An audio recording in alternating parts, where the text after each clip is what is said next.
ठीक है। अच्छा, अब वो बोल रहे हैं what magnification is the student getting.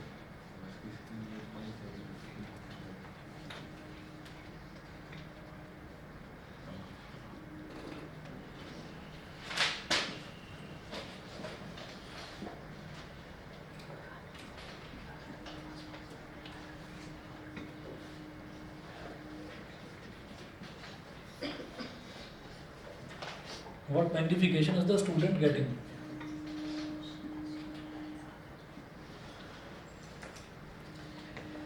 अच्छा जी, देखिएगा क्या दिया है इन्होंने। पहली चीज़ तो ये a lens of focal length, इसका मतलब लेंस का कॉन्सेप्ट लगाना है इसमें। और focal length 5 centimetre is being used by a student in the laboratory as a magnifying glass. तो वैसे ही सोचो, मैग्नीफाइंग ग्लास में हम क्या यूज़ करते हैं, कॉन्वेक्स या कॉनकेव? मैग्नीफाइंग ग्लास देखा है कभी? कॉन्वेक्स। कॉन्वेक्स कभी भी आप देखना, उसको टच करोगे ना तो बीच में से जो है थिक होता है, थिक होता है। तो जो भी लेंस बीच में से थिक है उसी को तो कॉन्वेक्स बोलते हैं, ठीक है। तो कॉनकेव नहीं, कॉन्वेक्स। अच्छा, तो मैग्नीफाइंग ग्लास का मतलब क्या हो गया? Convex lens.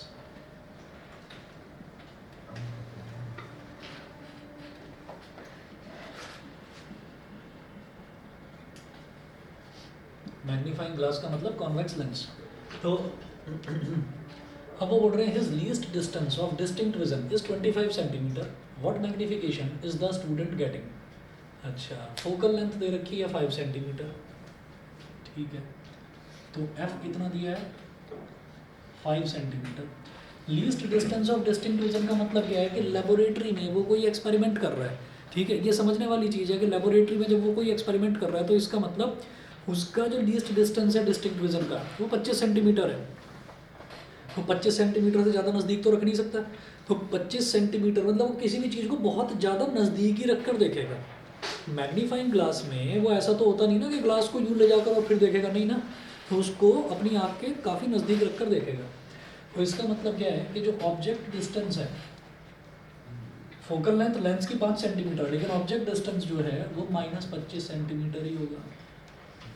-25 सेंटीमीटर होगा। जिस डिस्टेंस पर कंफर्टेबल है उतने पर, बिल्कुल भी आंख पर नहीं लगा सकता तो भी दिक्कत है।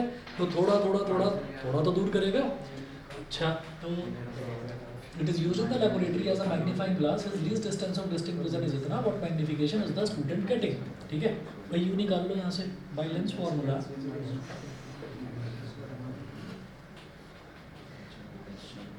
Bye lens formula, lens formula क्या होगा? 1/v minus 1/u is equal to 1/f। ठीक, 1/v माइनस 1/u कितना है? -25 इज इक्वल टू 1/5। इधर ही कर रहा हूँ, 1/v plus 1/25 is equal to 1/5। 1/25 को उधर ले जाओ, 1/v is equal to 1/5 minus 1/25। तो 1/v इज इक्वल टू 5 और 25 का एलसीएम 25, 5 5 से 25, 5 माइनस 1 4/25। ये भी आ गया हमारे पास 25/4। अभी सिंप्लीफाई करने की कोई ज़रूरत नहीं है, हमारे पास v आ गया, u आ गया। m इज इक्वल टू क्या होता है बताइए?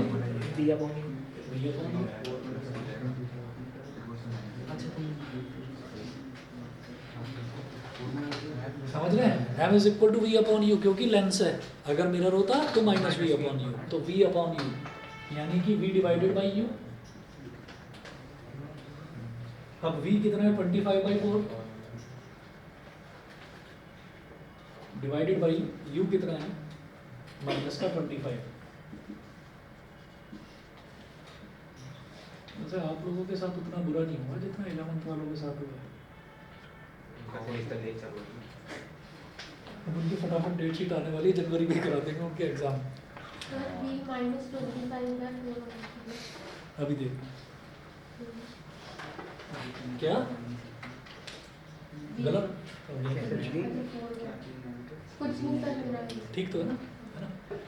तो ये हो गया, मतलब क्या है ना कि उनके फटाफट से अब एग्जाम हो जाएंगे। मतलब ये किसी को उम्मीद नहीं थी कि इन्होंने फरवरी बोला है, फरवरी में आ जाएगी डेट शीट। आ गई, अच्छी आई है वैसे, अच्छी है। थोड़ा सा और टाइम मिल जाए। एसएसटी में लाइक दे दिया है साइंस में ऐसे मैग्निफिकेशन मैथ्स के टाइम वैसे कम कैसे आ रही है मेरे से तो ज़्यादा नहीं चाहिए थी। हाँ वही मैं सोच रहा हूँ। एनलार्ज बनेगी। हाँ बिल्कुल सही बात है, बड़ी बननी चाहिए ना इमेज। ये कैसे गलत हो रहा है? एक दो साल और चाहिए थे। हाँ नहीं 1-2 महीने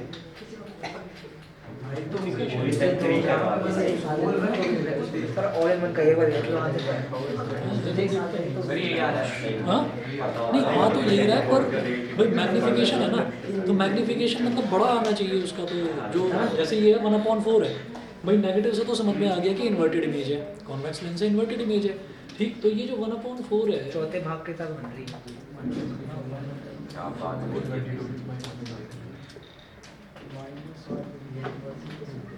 25 सेंटीमीटर।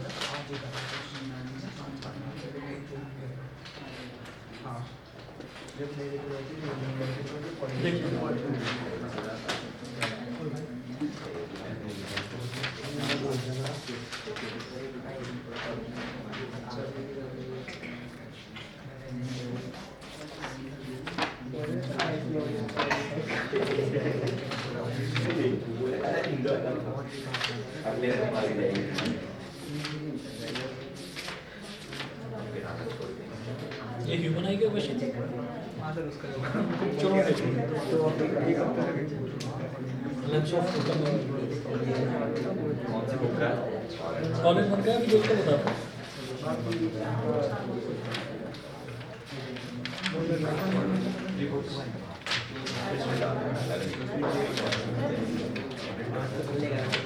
तो बस में भी ले आए।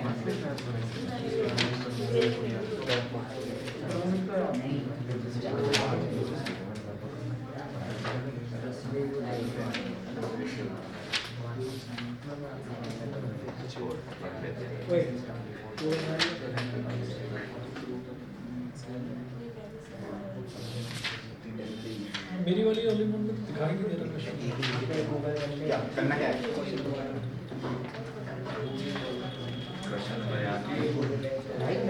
बेटा एग्जाम में नहीं जा पा रहे थे, कैसे करेगा?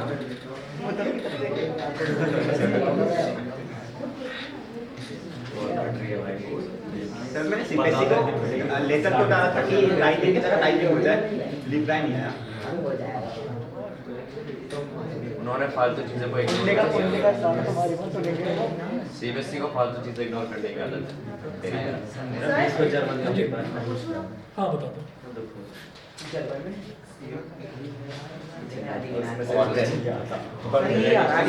गूगल में ही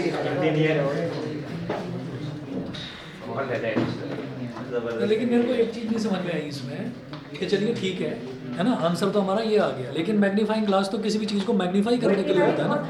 तो 1/4 का मतलब क्या है कि जो भी ऑब्जेक्ट है उसके साइज को और साइज कम छोटा करके दिखा रहे हैं। चलिए कोई नहीं, कौन सा बोल रहे हैं? 31। हाँ जी, मैं 2 क्वेश्चन और करवा रहा हूँ, नोट करिएगा।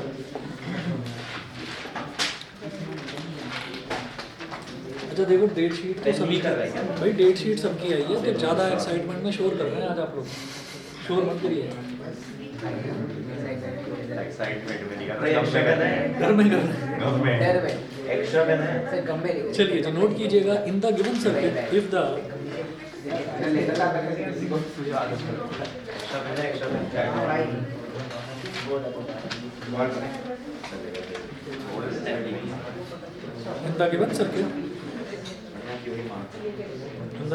if the current reading in the emitter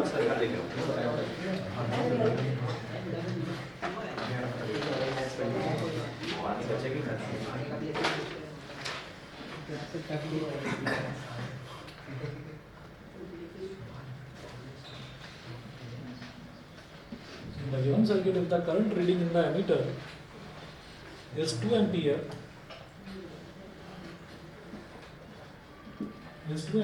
full stop, what would be the value of R1?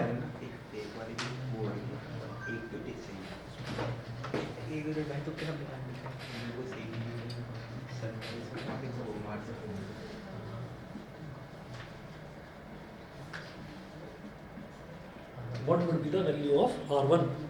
R1 की क्या वैल्यू होगी?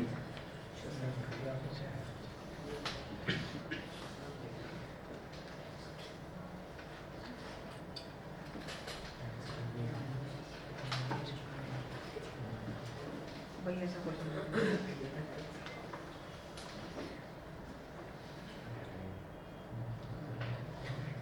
हाँ इसी उसने कहा था बस तू टोटल इससे डायग्राम दिया हाँ भाई सेम फिर ये जो आगे लिखा हुआ है ये 10 है या 16 है? ये छोटा सा लिखा हुआ है 10 है या 16 है? 16 बताया 6 या देख लो एक बार, दिखाना जरा पीछे। वो R1 के बराबर में जो दे रखा है ना पैरेलल में, वो बताओ 16 है पक्का? चलिए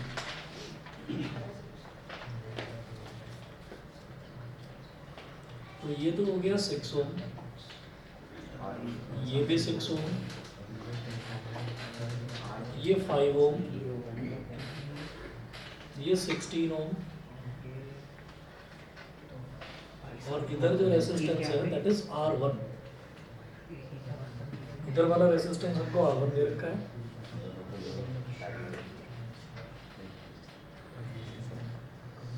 इधर एक एमीटर लगा हुआ है,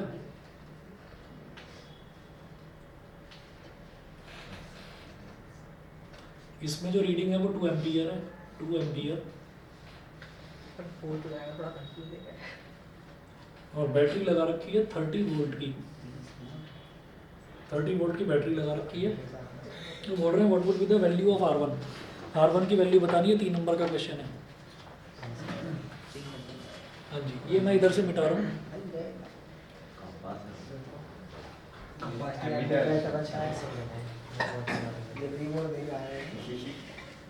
देखिए हमें ना R1 की वैल्यू निकालने से पहले ये देखना है कि भाई हमारे पास पूरे के पूरे सर्किट का वोल्टेज है 30 वोल्ट, पूरे सर्किट का वोल्टेज 30 वोल्ट दे रखा है, ठीक है। और ये जो 30 वोल्ट है, ये जो बैटरी दे रखी है, इस बैटरी में से जो करंट निकल रहा है, उन्होंने बोला कि reading of the ammeter, ammeter की रीडिंग 2 एम्पियर है। इसका मतलब क्या है कि ये बिल्कुल बराबर में ही लगा हुआ है, यानी कि सर्किट जो है वो यहाँ से बैटरी के बाद यहाँ तक जाता है सर्किट। तो वोल्टेज सोर्स जो है यानी कि जो बैटरी है वो 2 एम्पियर का करंट दे रही है, यानी कि पूरे सर्किट का मेरे पास करंट भी है।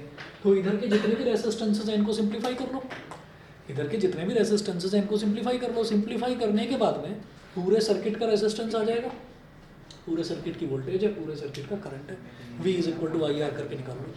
देखो क्या करेंगे, आप ये कहो कि ये वाला जो पॉइंट है, ये वाला पॉइंट, इस पॉइंट को बोलो A और इस पॉइंट को बोलो B। मैं सर्किट को सिंप्लीफाई करना चाहता हूँ, तो हमने इस पॉइंट को A बोल दिया, इस पॉइंट को B बोल दिया। तो A और B इनिशियल और फाइनल पॉइंट सेम है, 5 ओम। अच्छा, A से निकला और B तक आया तो 16 ओम पैरेलल में है। A से निकला और B तक आया तो R1। ये तीनों के तीनों रेसिस्टेंसेस पैरेलल में हो गए, ठीक है। वैसे भी दिखाई दे रहा है तीनों रेसिस्टेंसेस पैरेलल में ही है, ठीक। तो हम ये कहेंगे कि इक्विवेलेंट रेसिस्टेंस, सर हाँ जी, एक बार चीज देखो, हाँ इस चीज से यहाँ पे ऐड कर देंगे तो उसके बाद इसमें 6 ओम ऐड कर देंगे तो टोटल रेजिस्टेंस आ जाएगा। किनको ऐड करते हैं इन तीनों को? इसको और इसको ऐड कर दिया तो 11 ओम आ गया, फिर इन तीनों को सीरीज कर दिया, इसके बाद इसमें 6 ओम कर देंगे तो आंसर आ जाएगा। गड़बड़ लग रहा है। क्या है कि जैसे मान लो इसको पहले इसके साथ ऐड कर देंगे ना, तो ये यहाँ पर कहेगा कि मैं अकेला ऐड नहीं हो रहा हूँ क्योंकि पहले मैं पैरेलल नहीं हूँ इन सबके साथ। अगर ये सिर्फ एक अकेला रेसिस्टेंस होता तब समझ में आ जाता। हम इन तीनों का पैरेलल कॉम्बिनेशन कर देंगे और फिर करेंगे, हाँ फिर उसके बाद ही करना पड़ेगा। तो equivalent resistance between A and B, तो A और B के बीच का इक्विवेलेंट रेसिस्टेंस निकालो। 1 2 3 ये तीनों के तीनों पैरेलल में है, तो क्या करेंगे, ऐसे लिख देंगे 1/RAB, 1/RAB। तो ये हो जाएगा 1/5 plus 1/16 plus 1/R1। 1/RAB is equal to 5 और 16 को सिंप्लीफाई करेंगे, कितना हो जाएगा भाई, 5 और 16 50 कर दूँ, 50 कर देते हैं। 5 16 का 80, 16 1 16, 16 5 से 80, 5 1 5 प्लस 1/R1 और करते हैं अभी 1/RAB इज इक्वल टू, ये हो गया 21/80। तो 80 और R1 का एलसीएम ले लो, ये हो गया 80R1, 80R1। R1 इधर मल्टीप्लाई करेंगे तो क्या हो जाएगा 21R1 और 80 इधर मल्टीप्लाई कर देंगे तो ये हो जाएगा 80। ठीक है, तो आर ए बी क्या हो गया 80R1 अपॉन 21R1 प्लस 80। ठीक, तो ये मेरे पास कि ए और बी के बीच का इक्विवेलेंट रेसिस्टेंस आ गया। तो अब क्या करेंगे, एक इक्विवेलेंट सर्किट डायग्राम बनाएंगे दोबारा से। यहाँ लिखिएगा इक्विवेलेंट सर्किट डायग्राम।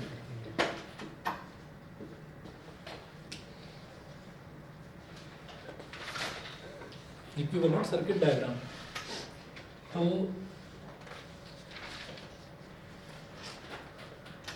इधर जो है एमीटर लगा हुआ है, इसमें करंट है 2 एम्पियर का।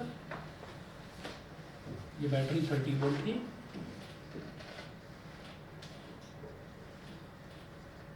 Six ohm.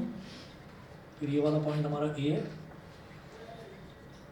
अब और ये वाला पॉइंट है बी। अब ये क्या हुआ, ये जो मैं रेजिस्टेंस अब बना रहा हूँ ना, ये इनका पूरा इक्विवेलेंट रेजिस्टेंस है। मतलब सबको सिंप्लीफाई करके इनका combined resistance 80R1 upon this.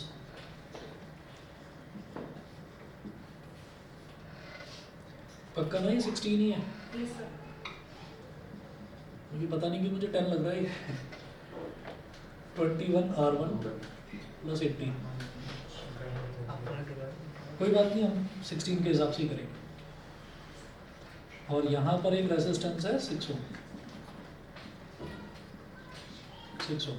अब आप ये देखिए कि अब मान लीजिए मैं इस बैटरी की बात करता हूँ, मैं यहाँ से स्टार्ट करूँ, पॉजिटिव से करंट निकलता है और नेगेटिव तक जाता है। तो यहाँ से स्टार्ट करके हमें एक के पीछे एक बैक टू बैक ये तीनों रेजिस्टेंसेस अब सीरीज में नजर आ रहे हैं। ठीक है, तो हम ये कहेंगे, अब सीधा लिखेंगे total resistance of the circuit.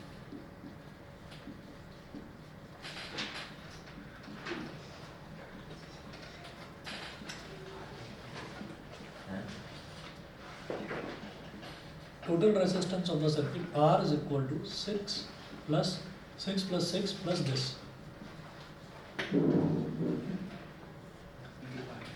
upon 21R1 plus 80। ठीक है,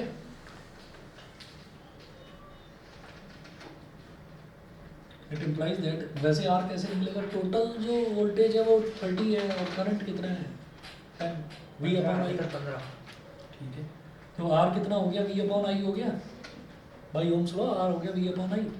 ये हो गया 12 plus 80R1 upon 21R1 plus 80।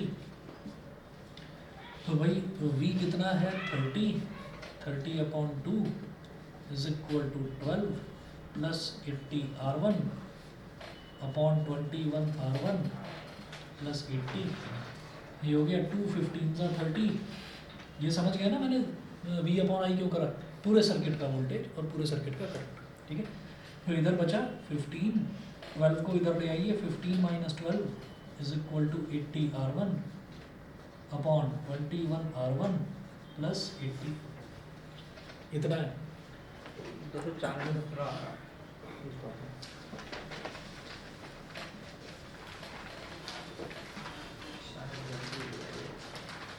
हो सकता है और थोड़ा ऐसा लिखा हुआ है कि समझ में नहीं आ रहा, थोड़ा छोटा लिखा हुआ है इसलिए।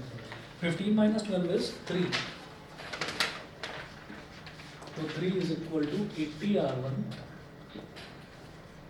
Upon 21R1 plus 80। मल्टीप्लाई करिए, 3 1 जा 3, 3 2 जा 6, 63R1 plus 240 is equal to 80R1। 240 को इधर छोड़ दीजिए, 80R1 minus 63R1।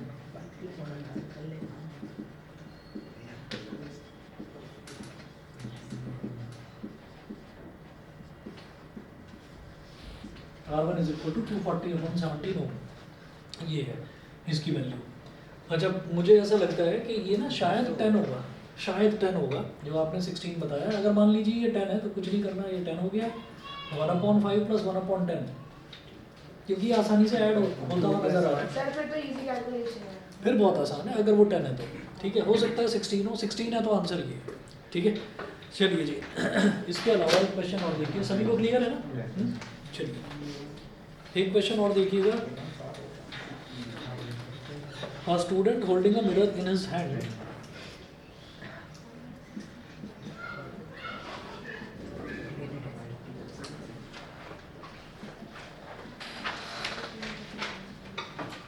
a student holding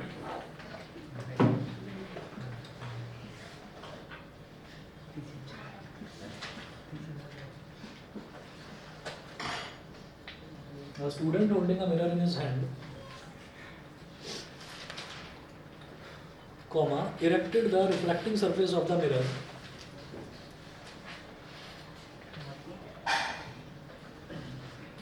a student holding a mirror in his hand erected the reflecting surface of the mirror towards the sun. Erected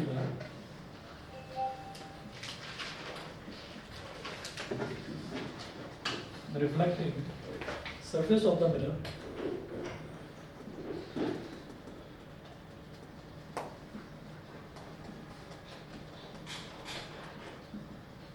erected the reflecting surface of the mirror towards the sun.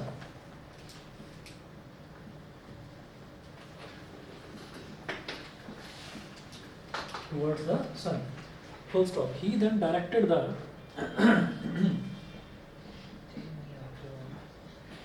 he then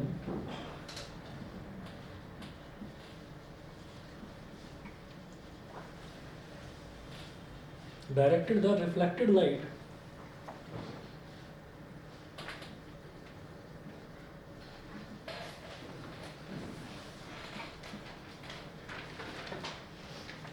onto a sheet of paper held close to the mirror.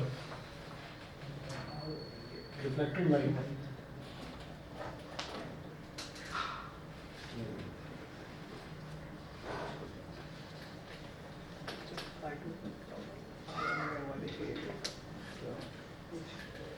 sheet of paper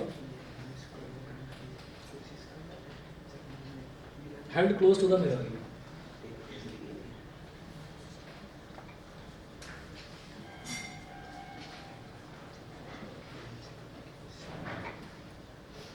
Held close to the mirror. Full stop. A part है what should he do to burn the paper? इसके तीन parts हैं। ए part है what should he do,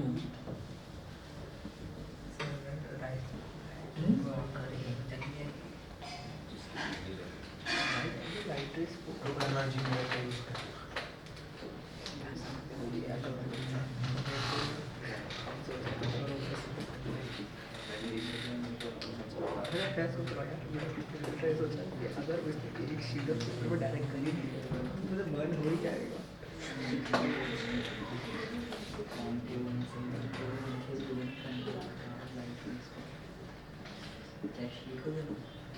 what should he do to burn the paper? B है which type of mirror does he use? भाई इसका दूसरा वाले याद करेगा। Keep the paper at focus. Focus. which type of mirror does he use? अच्छा किसी ने करा है एक्सपेरिमेंट? सर ट्राई इसमें करा है सर, मैंने याद नहीं ट्राई करा। कैसा हुआ था? अच्छा ट्राई कैसा हुआ नहीं? कोई बात नहीं, आजकल धूप निकल नहीं रही है, किसी दिन करके दिखा दूंगा, सर उससे है ना, ग्राउंड में करके दिखा दूंगा। हाँ बहुत आसान है, बचपन में सब बच्चों ने खेल खेला है वैसे ही। जो नॉर्मल मैग्नीफाइंग ग्लास है ना उसी से हो जाता जब है। मैक्सिमम क्लास हम पेपर से किया था हाँ, वही माचिस की थी sir. if the distance between the mirror and paper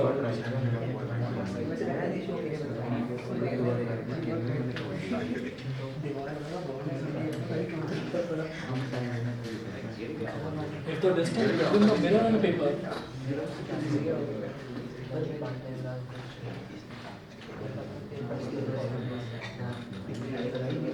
the distance between the mirror and paper is 30 centimeter.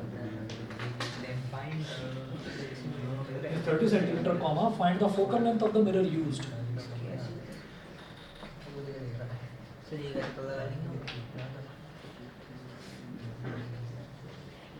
अच्छा एक मिनट यू इन्फिनिटी तो अभी हमारे पास रही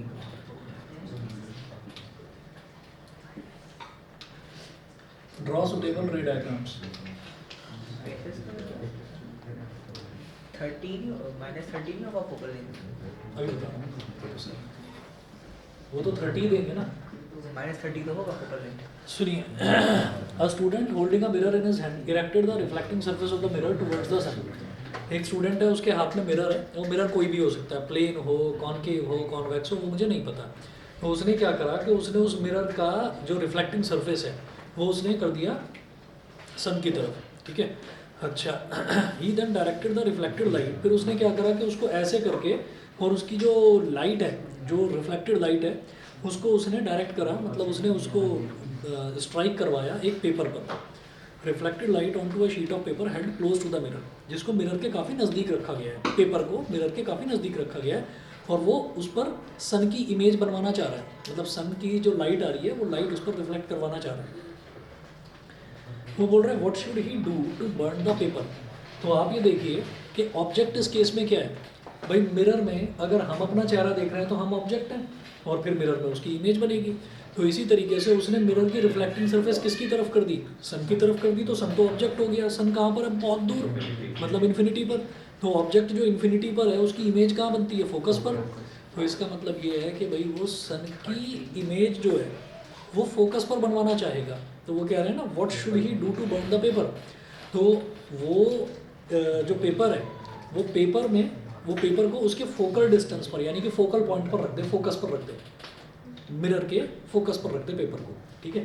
तो what should he do to burn the paper, तो आंसर जो है इसका ए का यहाँ पर है he should place the paper at the focal distance, या focal distance क्या है, focus ही टॉपिक बोलते हैं। He should place the paper at the focus of the mirror। अगर फोकल भी -30 अच्छा, अब ये होगा कैसे, ये ऐसे होगा कि जैसे सन है तो सन से लाइट आ रही है, अब सन से लाइट आ रही है, लाइट जा रही है फैलती हुई, ठीक है। तो रिफ्लेक्ट जो होती है लाइट वो फैलती हुई आती है। फॉर एग्जांपल आपने कई बार देखा होगा कि आपने घड़ी पहनी हुई है, ठीक, और लाइट पड़ रही है उसकी, तो घड़ी का वो सर्कुलर से आपको इमेज बनती हुई दीवार पर भी दिखाई दे जाती है। तो वो रियल और इन्वर्टेड इमेज बनेगी, क्योंकि वो कहाँ मिल रही है आपको, दीवार पर दिखाई दे रही है। तो दीवार भी लाइक अ स्क्रीन, तो उस पर स्क्रीन पर मिलने वाली इमेज रियल और इन्वर्टेड होती है। तो इतनी शार्प इमेज नहीं होती, नहीं तो अगर बहुत ज़्यादा शार्प इमेज बन जाए, तो बहुत ज़्यादा शार्प अगर इमेज बन जाएगी तो आपको दिखाई दे जाएगा कि घड़ी में जैसी घड़ी है एक्चुअली उसकी उल्टी दिखाई देगी, वहाँ पर जो इमेज है वो उल्टी दिखाई देगी, मतलब 12 ऊपर है तो 12 नीचे 6 ऊपर, ऐसा हो जाएगा। तो अब क्या होता है कि हम उसको जितना जितना जितना जितना दूर लेकर जाते जाते हैं, या थोड़ा बहुत आगे पीछे हम घड़ी को ऐसे कर देखते हैं, तो हमको अगर दीवार पर या छत पर इमेज बनती हुई दिख रही है, तो वो जो वॉच है, वॉच का साइज़ कभी छोटा तो कभी बड़ा होता हुआ दिखाई देता है। हम उसको इस तरह से एडजस्ट करें कि उसका साइज़ इतना सा रह जाए, पॉइंट साइज़। वो जो पॉइंट साइज़ है, पॉइंट साइज इमेज बनने का मतलब ये है कि अब हमारा जो ऑब्जेक्ट है वो फोकस पर है, ऑब्जेक्ट तो इन्फिनिटी पर है ही, जो हमारा जो इमेज बन रही है ना वो फोकस पॉइंट पर बन रही है, यानी कि फोकस पर बन रही है। और फोकस पर जब इमेज बनेगी तो वो उसको पेपर को जला देगा। कैसे? क्योंकि उसकी सारी की सारी एनर्जी एक पॉइंट पर आकर इकट्ठी हो रही है, तो सारी हीट एनर्जी एक पॉइंट पर आकर इकट्ठी होगी तो पेपर जल जाएगा। तो उसके लिए उसको फोकस नापना नहीं पड़ेगा उसका, कि वो मिरर का फोकस नाप रहा है, वो बस उसी को मिरर को थोड़ा बहुत आगे पीछे एडजस्ट करके और ये देखेगा कि हाँ अब पेपर पर एक वाइट कलर का बहुत छोटा सा डॉट आ रहा है। तो जैसे ही डॉट आ रहा है तो डॉट आने का मतलब ये है कि पॉइंट साइज इमेज बन रही है। इस वो जो पतला सा जो डॉट आ रहा है ना वो सन की इमेज है। तो सन की इमेज जब वहाँ पर बनेगी तो पेपर अपना वहीं से धीरे धीरे धीरे धीरे धुआं उठेगा और वो जलना शुरू हो जाएगा। तो ये करना है पहली चीज़। दूसरा, which type of mirror does he use? Mirror बता दीजिए कौन सा, कॉन्केव या कॉन्वेक्स? पक्का?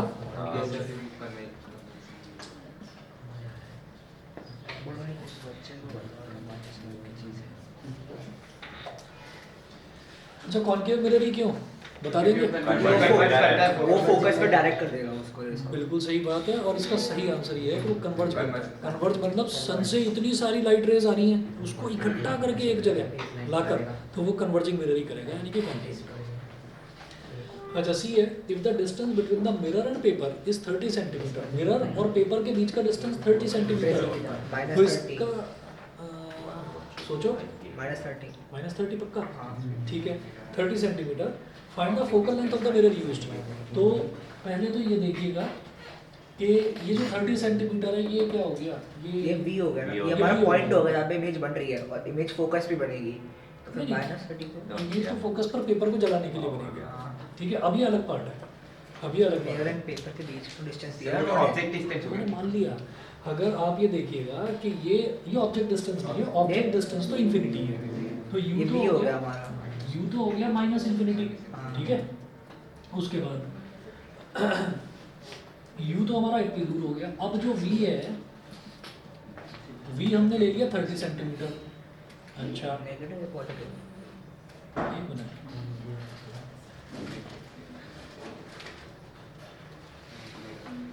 क्या -30 हो गया? अच्छा बताओ तो, सोच के बताओ तो सही, क्या है ये, क्या फोकल लेंथ कैसे निकालूं? सर मेरा तो ये सोचा है कि इमेज जो है वो फोकस से बन रही है, तो V हमारा फिर फोकस ही तो होगा, तो फोकल लेंथ के इक्वल तो कोई होगा। और भी सोच पा रहा है क्या ये चीज़? बता दो, वो सही सोच रहा है, मैं इसलिए कह रहा हूँ। भाई आप ये देखिए कि जब ऑब्जेक्ट जो है वो इन्फिनिटी पर रखा हुआ है, तो इमेज तो फोकस पर ही बनेगी, इमेज तो फोकस पर ही बनेगी। तो आप कैसे भी कर लो, ऑब्जेक्ट अगर इन्फिनिटी पर रखा हुआ है तो इमेज तो फोकस पर ही बनेगी, नहीं तो इमेज बनेगी ही नहीं। आप उसको आगे पीछे और दूरी बढ़ाएंगे तो आपको वो इमेज तो मिलनी ही नहीं है उसकी। तो इमेज जो है वो 30 सेंटीमीटर पर बनने का मतलब ही ये है कि इमेज बन रही है, इमेज बन रही है, और इमेज बन रही है इन्फिनिटी वाले ऑब्जेक्ट की अगर इमेज बन रही है तो भाई वो फोकस पर ही बनेगी। तो इसका मतलब फोकस कितना हो गया, फोकल लेंथ -30 -30 सेंटीमीटर, ठीक है। तो यहाँ पर लिखिएगा because for an object bracket में लिखिएगा like sun which is at infinity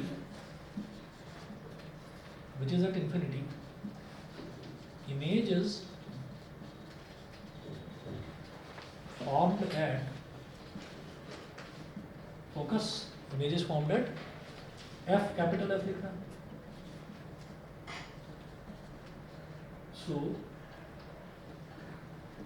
small f is equal to -30 centimetre. अगर किसी को ये लगता हो कि नहीं मेरे को इसको जो है ना, मैं तो इसको लेंस फार्मूला से निकालना चाहता हूँ, तो भी हो जाएगा। आपको शायद मैंने बताया था कि 1/0 अगर इन्फिनिटी होता है तो 1/∞ कितना होता है, 0, ठीक है। तो 1/u तो हमारा 0 हो ही जाएगा। 1/v 30 है इज इक्वल टू 1/f, तो 1/f इज इक्वल टू 1/30, तो f इज इक्वल टू 30 आ जाएगा। अब क्योंकि मिरर कॉनकेव यूज़ कर रहा हूँ तो f इज इक्वल टू -30, ठीक है ना। तो ये इस तरीके से हो जाएगा, करके देखो क्या फार्मूला लगा कर हो जाएगा ना। चलिए जी, ड्रॉ सुटेबल रे डायग्राम अपने आप बना लेना, कॉनकेव मिरर रखना, उस पर दिखा देना कि भाई इन्फिनिटी से रेज आ रही हैं तो इमेज जो है वो आपकी फोकस पर ही बनेगी, ठीक है। चलिए जी ये पकड़िए, और किसी को कोई डाउट हो तो बताइए।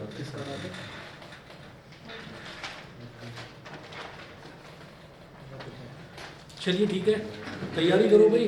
और मैं आपका परसों टेस्ट ले रहा हूँ, दोपहर में 2 बजे रखूँगा टेस्ट। मैं दोबारा से एक बार ग्रुप पर डाल दूँगा इन्फॉर्मेशन के तौर पर, ठीक है।